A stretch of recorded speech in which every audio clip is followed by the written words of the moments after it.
is Serguei Agafanov from UNESP de São José do Rio Preto. He talks about webs on surface and integrability of geodesic flow.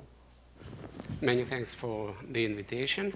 I will give an interpretation of the dynamic notion of polynomial, homogeneous polynomial integrals of degree 3 and 2 of geodesic flow on surfaces in essentially static terms, namely in the language of web geometry. Well, let me start with the basic definitions. I will work locally, so there is some domain in the real plane, and web is a finite number of foliations. So the simplest case, you have one foliation. This is one web. If U1 is the first integral of this foliation, then you can always parallelize this one web. If you have two web, which is called also net in the language of classical differential geometry, then we suppose this web to be non-singular, so that the leaves are transverse. Then if you have a U to the first integral of the second foliation, taking U1 and U2 the local coordinates, you still can parallelize these two web. And if you have three foliations, you have U3, the third integral, first integral of the third foliation, then generically you cannot parallelize this web. So we'll call the web hexagonal if there is such a diffeomorphism which makes these three foliation three families of parallel lines. Right, so this is one of possible definition. How can you compute that the web is hexagonal? Then there is a instrument for this. This is a so-called bляшка curvature, is a two-form, and then it's hexagonal if and only if this bляшка curvature vanishes identically. So that means that you can choose this first integral so that they sum up to 0. And this condition essentially says that you can always choose this integral. So why this web is called hexagonal? Because there is a bit more nice definition of hexagonality in terms of, in topological terms of incidence. So it goes like this. You consider a small but finite triangle made of three leaves of the foliation, and then you can try to construct a hexagon from it. So you choose these 2 points and draw. So this is, let it be the first, the second, and the third foliation, right? Then you can complete it to some quadrilateral. You continue, and finally you will get some hexagon-like figure. For a generic web, it's not closed. If it is closed, so if it goes like this, then it is hexagonal. So these conditions, all three conditions are equivalent. So if you don't have here any additional structure except for the differential one, then the situation is simple and well understood. Now, the problem I started with. So we consider the surface, and with the metric, and then this metric will define the, well, you can say what is a straight line on this surface, what is a geodesic. And then the problem I start with is the following. If there is a hexagonal geodesic 3-web on this surface. So I'll already explain what means hexagonal. Geodesics means that all the leaves are geodesics. So it's not difficult to arrange hexagonal 3-web, but to arrange geodesic 3-web, but to arrange hexagonal wall is difficult. If you choose some surface, that the chance that there is a hexagonal geodesic web is 0. So there is a special conditions. So this, what is the history behind this problem? The first, the question was posed by Finsterwalde.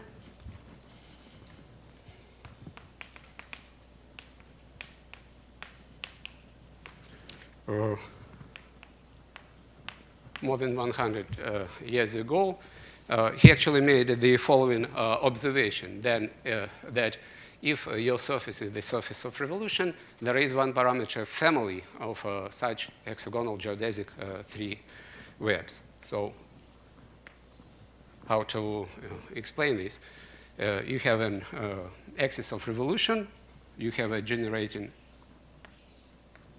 curve, you have a surface of revolution. Then pick a point here.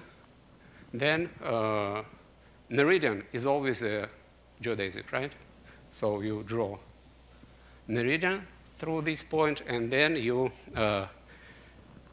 choose some geodesics which is transversed to this and makes the angle alpha with the meridian.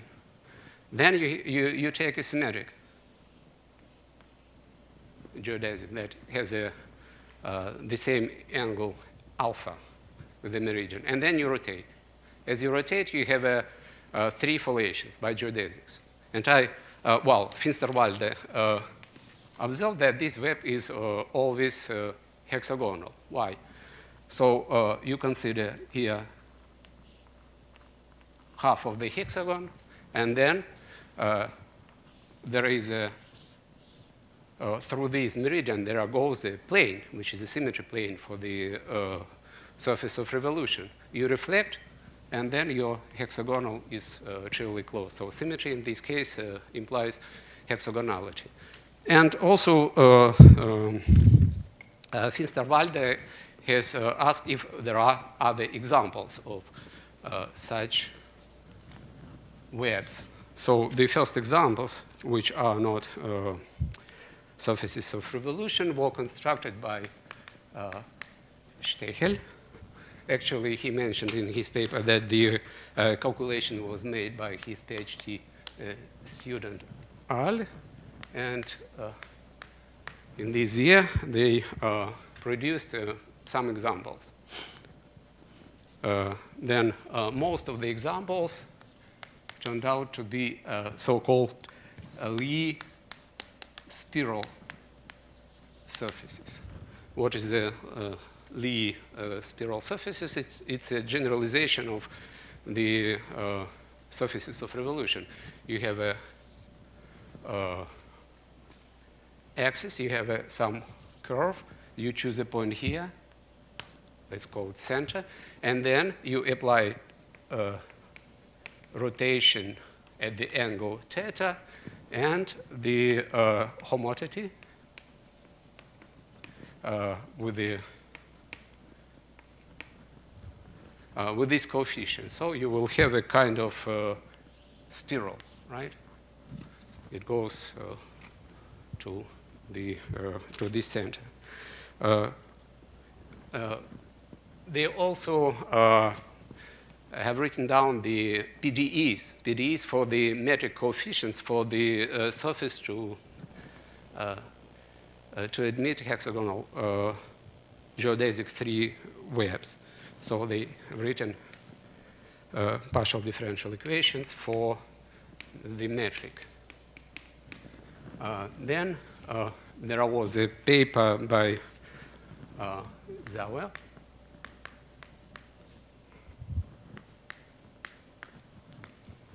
where he studied systematically the surfaces of revolution. Well, we know there is one parameter family of such webs, but he was able to construct the surfaces and webs on these surfaces such that the web is not of this type, is not rotationally symmetric. And also he studied systematically these Lie spiral surfaces and described these webs on such surfaces, though his results are a bit incomplete. Then there was a paper by Meyerhofer. It was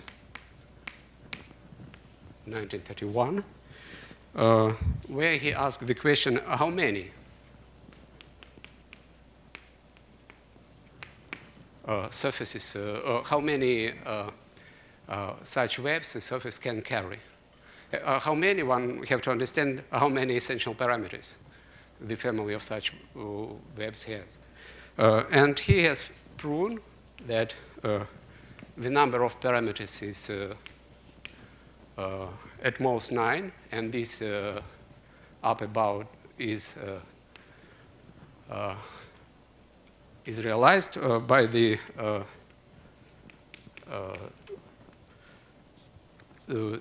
surfaces of the constant Gaussian curvature. So if the Gaussian curvature is 0, then the number of parameters for web families, such webs, is 9.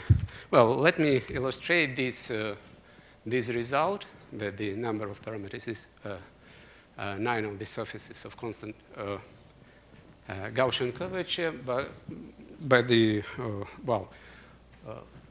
theorem of Graf and Sauer. So this is the name. Sauer, I think it was 1924. This theorem describes all the hexagonal geodesic 3 webs in Euclidean plane. So what are geodesics in the Euclidean plane? Are just straight lines. Then how can you arrange straight lines to form a hexagonal 3 web? Then the construction is nice and elegant. So in this geometric plane, you have, through each point, you have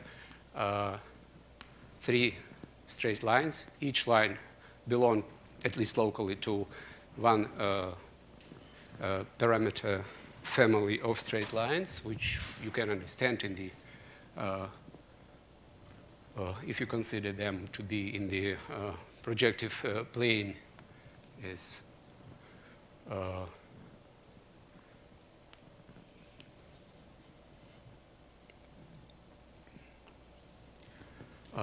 and we'll open some 3 curves, and then let us consider the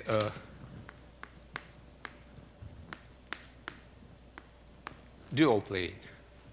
Then what corresponds to this family of straight lines? It's some arc in the dual plane, right? To a line corresponding point. For this, another arc. Then the third arc. Then the claim of the Graf and Sauer theorem is that this is hexagonal. Then these 3 arcs actually belong to some cubic. So it's very nice and algebraic description. So any line, generic line, intersects this cubic in 3 points. So these 3 points are these 3 lines. And now if you compute the number of coefficients of a homogeneous polynomial in 3 variables, where in projective plane, then you see that the number is 10. But if we multiplied or divide all the coefficients by the same non-zero number, then this is a essential parameter. So you have exactly 9, right? And according to the famous Beltrami theorem for the surfaces of, oh, here it's a mistake, it's a constant. All the surfaces of constant Gaussian curvature, you can map one on the other, respecting the geodesics. So it doesn't respect the metric, of course, but respects the geodesics. So from this, you have a complete description of hexagonal geodesic 3 webs on the surfaces of constant Gaussian curvature. So this is the story behind this problem, and after that, nothing was published actually. It turns out that this classical problem is related to another classical problem, and namely the problem of integrability of geodesic flow by homogeneous polynomial integrals. So let us recall what is a geodesic flow. Geodesic flow is a flow in the tangent bundle or cotangent bundle. So the point is of this space is the point on the surface and the vector, right? Tangent vector to the surface. So what is the dynamic? So this vector defines a direction. In this direction goes a geodesic. What is the dynamic of the vector? Vector stays tangent to the geodesic, and its norm, the velocity, is constant.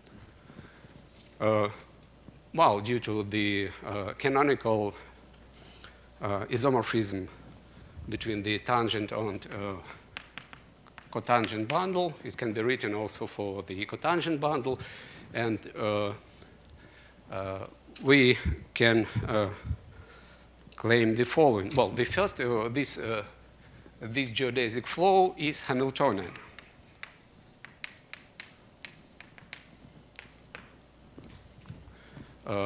So these coordinates are not Darboux coordinates, but here one has a canonical Poisson bracket, and the momenta and coordinates of the point are conjugate coordinates. So it can be written in these coordinates, on these coordinates. The Hamiltonian is just a kinetic energy, if you consider the point as having a mass of 1. So this is a Hamiltonian. So this Hamiltonian is homogeneous of degree 2. And if there is an analytic integral,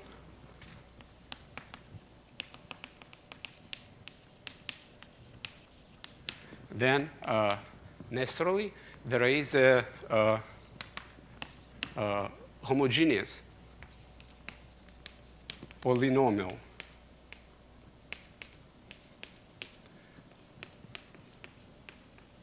integral. It follows from the homogeneity of the Hamiltonian. Each homogeneous part of the Taylor series of the analytical integral is an integral. So there is at least one. Of course, if you have a polynomial integral, any you square, you cube it, and you have still integral. So we're interested in the integral which the simplest one, basically quadratic, which is not a product of two first integrals of first degree. So this is why the problem of finding homogeneous polynomial integral is important and interesting.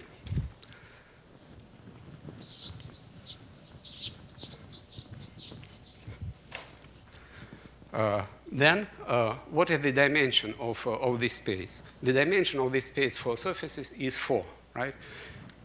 We have one integral. So to integrate it in the sense of Liouville, it's a Hamiltonian system. It's enough to find just one integral. So we are looking for homogeneous integrals. So if the velocity has components c and eta, then the integral is just u into v, x and y are local coordinates. It's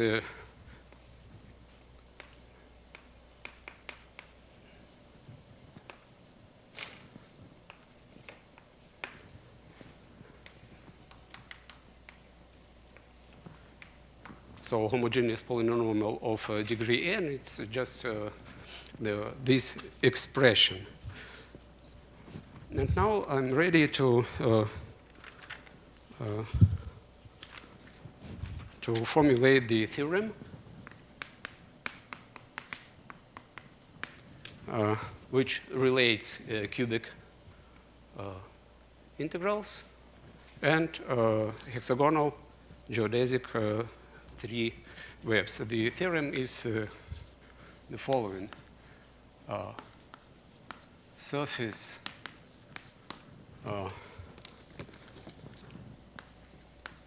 carries hexagonal geodesic 3 web if and only if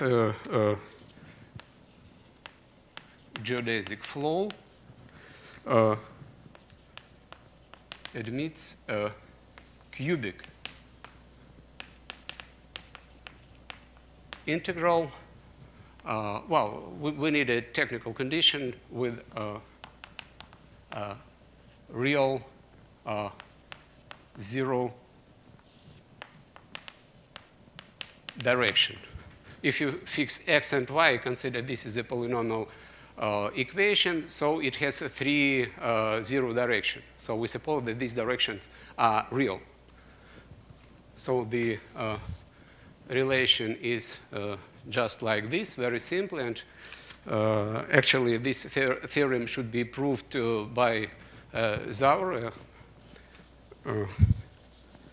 an expert in web theory and differential geometry, but somehow it wasn't found neither by him nor by Bляшка. So the sketch of the proof itself, it's rather simple. So suppose there is a cubic integral, homogeneous with the real zero direction. So you consider this equation for n equals 3. For each point, you have 3 directions. You have a implicit cubic ODE on this on the plane. You integrate this direction, you have a 3 web. This 3 web is obviously geodesic. Why? If it's 0, it should stay 0 along the geodesics, and geodesics is uniquely defined by this equation. So it is a geodesic 3 web. Why this geodesic 3 web is hexagonal, it's a bit more tricky, and it turns out to be equivalent to the fact that this is a cubic integral of the geodesic flow. Then the other direction you choose these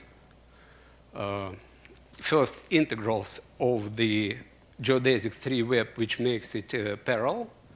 And there is then you have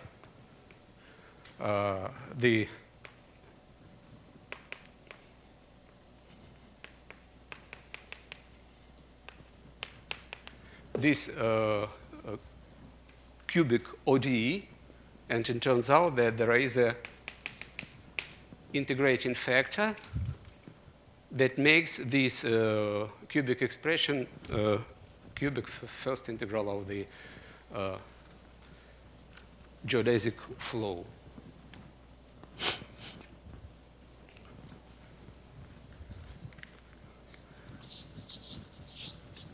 So this theorem is a very precise sense, just a generalization of this Graf-Zaur theorem, local generalization for surfaces which admits such webs. So as an illustration, let me give a very simple proof of the Graf-Zaur theorem in terms of integrals of the geodesic flow. So we have what are the first integrals of the geodesic flow in Euclidean plane? If we think in terms of momenta, then P is the first integral, which corresponds to the translation with respect to x. There is a Q, which is the first integral, which is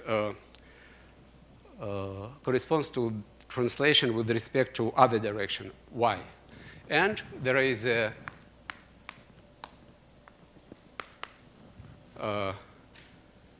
third first integral of first degree, which corresponds to rotation. I'm using implicitly here the M-Minyoter theorem from mathematical physics, that for any first integral, there corresponds a symmetry. If this symmetry is a Hamiltonian one, then there is a first integral. So these are all first integral of the first degree. Then what is a cubic integral? It's just a homogeneous expression, homogeneous polynomial, cubic polynomial in this expression. So you can construct all polynomial integrals in this way. Now let us project the geodesic flow in a sense to this surface. Let us write the equation for unparameterized geodesics. Then we have an equation of second order, ordinary differential equation. I will write it down. I will just rewrite this first integral in terms of x, y, the same coordinates, and the slope of the trajectory, which is just a straight line. So this is q over p, where q corresponds to y, p corresponds to x. And then I will do Legendre transform. I will take new variables. The x bar is a derivative. U bar prime is x, and the third equation for this transform is, right, it's a classical Legendre transform. But what is this Legendre transform for the Euclidean plane and lines on it? It's just a passing to the dual space, the space of lines. Then, if you substitute in this and divide by p cubed, you will have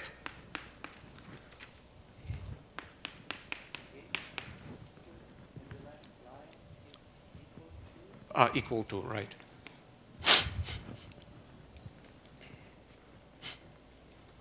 So substituting and divided by p cubed, you will have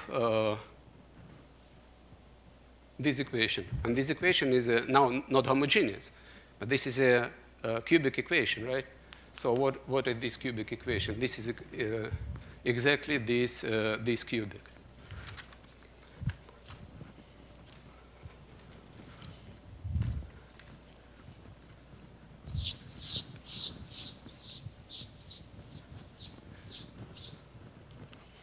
Well, let me mention what is known about polynomial integrals.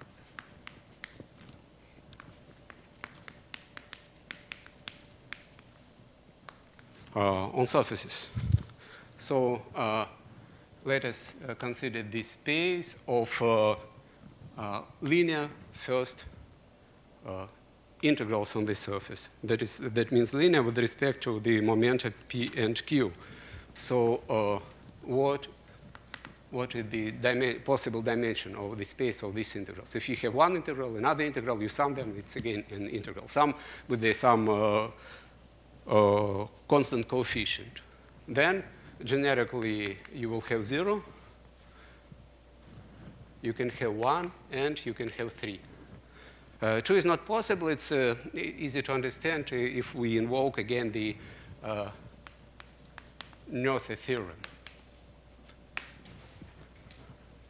Then what corresponds to the linear integrals? They correspond to the so-called Killing vector field. Killing vector fields are infinitesimal isometries. And if you write down the components of the vector field which correspond to x and y, you will have an expression which doesn't depend on the moment. So you can project this vector field, and it turns out to be infinitesimal isometry. And we know that the space of Killing vector fields is either 0, which is generic 1, surfaces of revolution, for example, or 3. This is a case of constant Gaussian curvature. 2 is not realizable. What is known about the quadratic integrals? You always have at least one quadratic integral. This one, Hamiltonian is quadratic. It's trivially, it's the first integral of the geodesic flow. Then the possible dimensions are 2, 3, 4, and 6. 6 corresponds to the case of Gaussian constant curvature. And these cases are known as super integrable. So these are classical papers by Denis, Darboux, and Koenigs. And now, what is known about the space of cubic integrals? Not much. So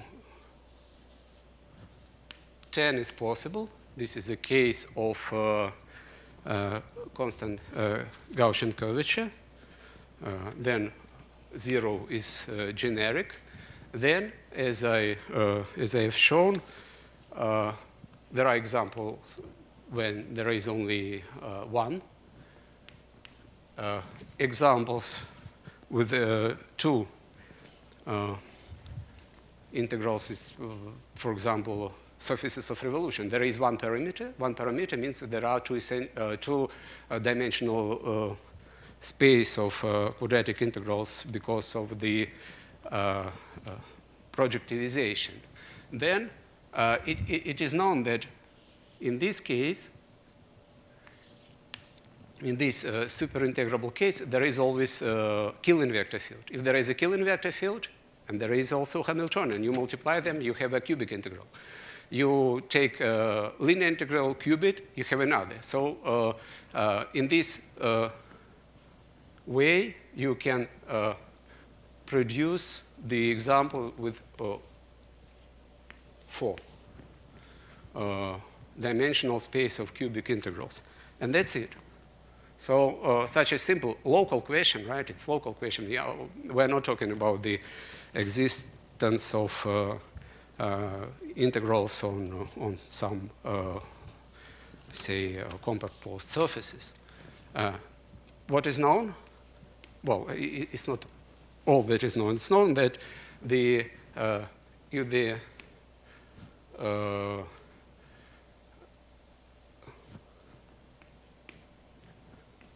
the Gaussian curvature is not constant, then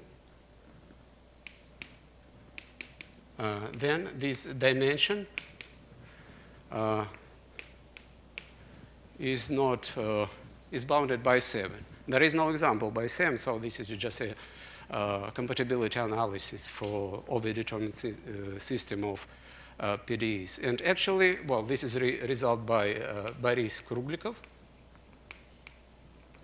And probably because of the lack of examples, he forwarded the conjecture that actually the bound is 4. It's not proven. The direct approach